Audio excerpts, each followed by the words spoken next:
Hey everybody, welcome back to Gun Deals. Today on the table we have a Sig Sauer P320 M18. Let's get this review started.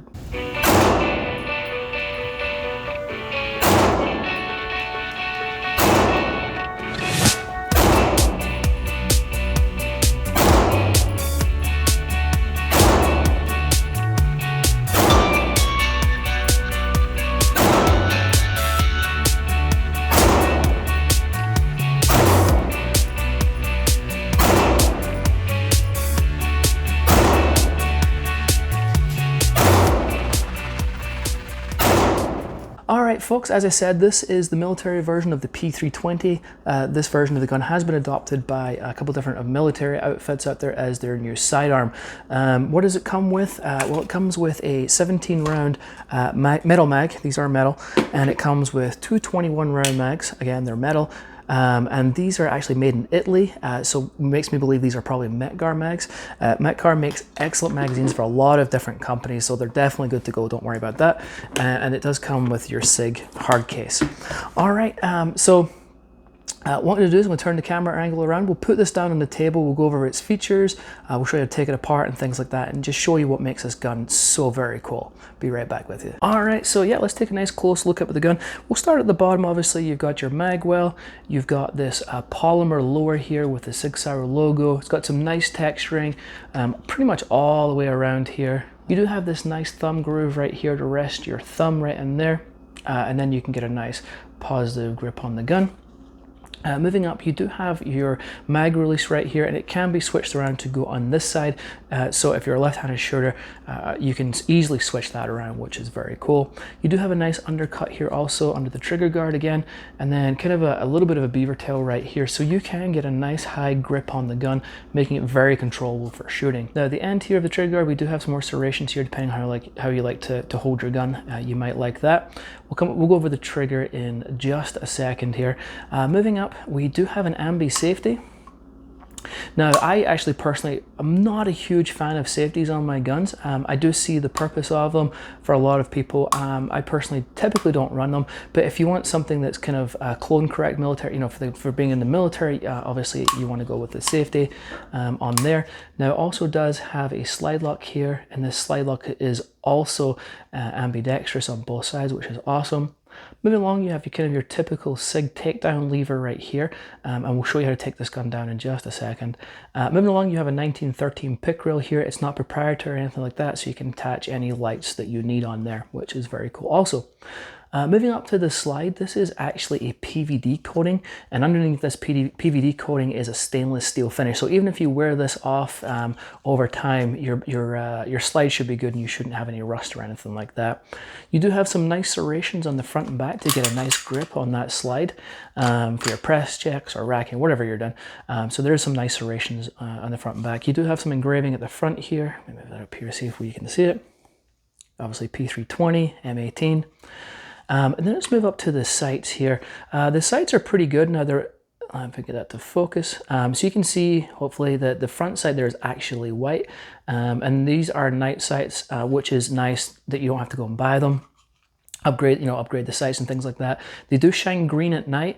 I would have liked them to put on the X-ray sights that they have on a lot of the other guns, like the P365. I think the green is easier to pick up, but there are nice sights nevertheless. Now, the other nice thing, it comes with an optics ready cut. And you'll notice there's no screws on here to take this plate out to put your optic on there. The screws are actually underneath, and when we take this down, I'll show you those screws. All right, let's go over the trigger. We're going to use a Wheeler trigger scale right here. And let's put this on here and see what we get. 5.5 pounds. So the trigger pull, it comes in approximately 5.5 pounds after several tries. So let's actually go over the trigger feel here. Let me show you. You've got a little bit of take up here, and then what feels like you're at the wall, but you've actually just got a little bit more take up, and then you hear the thunk of the brake. So I like the brake to be a little more crisp, a little more tactile, but it's not too bad. It's reminiscent of a P365 brake for me, not as thunky as I'm going to call it, but it's not too bad. Let's check out the reset. You got a little bit of let out, Very positive, crisp reset. That reset was very nice. And then that break again. I'll show you that reset one more time. So the reset is nice, and I did notice that when I was shooting, that it was very tactile and very positive on the reset, which was really nice. There's not a ton of let out, so getting follow-up shots is pretty easy. Okay, now to take this gun down is really simple. Just like most other SIGs, you're just going to put the slide back. You're going to rotate this down. Now, if you have a mag in here, you won't be able to turn this down. Okay, so make sure you eject the mag, make sure obviously your gun is clear. Put the slide down, let the slide go forward, and we are taking it apart. Let's go over the slide first. Now, the two screws I was mentioning for the optics plate is right here. These are your two screws. So it's a bit of a different location than what we're typically used to, but that is the location of them. You have a dual action guide rod spring here, like so. And then you have your barrel. The barrel is 3.9 inches.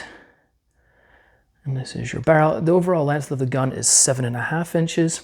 Now, what makes the P320 so very cool in my eyes is how modular these guns are. They're kind of like the AR-15 of the world, right? You can, whatever you want to do to this, you pretty much can do. All right, and one of the cool things is, like, you'll see, like, this is a serial number here, and it looks like it's part of the frame, but it's actually not. The part that's serialized is the fire control group in here. So all you would do, so what makes this so modular is you can just pop out this takedown lever, pop out this fire control unit, stick it any other lower that fits. And there's just endless options. I really like the Wilson combat grips, but if you're buying this gun, obviously you kind of like probably like the fact it's the M18, the copy of the military gun. Maybe you don't want to change it, but if you do want to, you can. I like to use something just plastic so I don't damage the gun. And you're just going to push that lever through and then just wiggle this out like so, and that's out. And then you're just going to pull up on the fire control unit. And that's it. That is fully dismantled, ready to go in another gun. So it's really, really cool. And I think this was a requirement by the military, that they wanted something that was super modular. So if something was wrong with the grip, they could pop out the fire control unit, stick it in another grip, and you were good to go again. So this is the heart of the gun. This is the only part that, again, you would really need to, obviously to sign an FFL or anything like that. Everything else you can switch out, have delivered to your house or whatever else. Very, very cool system. Super, super modular. Tons of aftermarket parts for these guns. Very, very cool.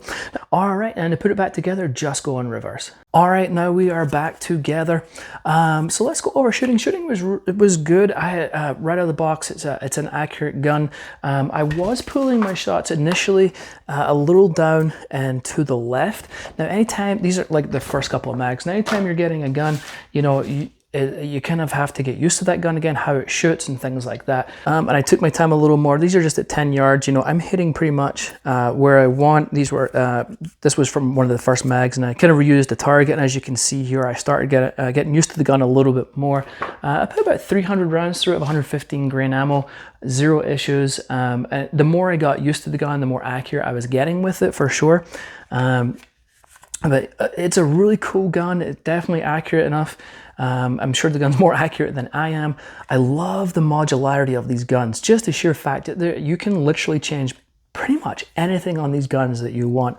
And there's a huge aftermarket for it. Now, as I said, if chances are, if you're buying this gun, you're wanting it as probably a military clone gun, or you like the look of it. But if you decide later down the line that you want to switch something out, you can switch the frame out, the slide out, sights out, triggers out, whatever you want, you can change out. Very cool. So what's some overall thoughts on it? I really like it. I really like, there's a lot of really cool features, as I said. The modularity of this gun, it's definitely accurate right out of the box. It's got upgraded sights. It's got the the optics cut already ready to go.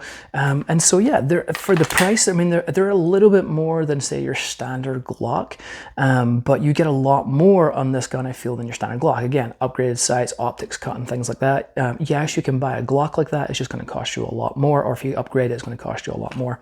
Just for an example. So very cool gun. I could see why the military chose it.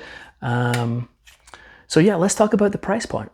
To get the best price on this firearm, scroll down to the description, select the UPC code there, and then enter it into Google and search.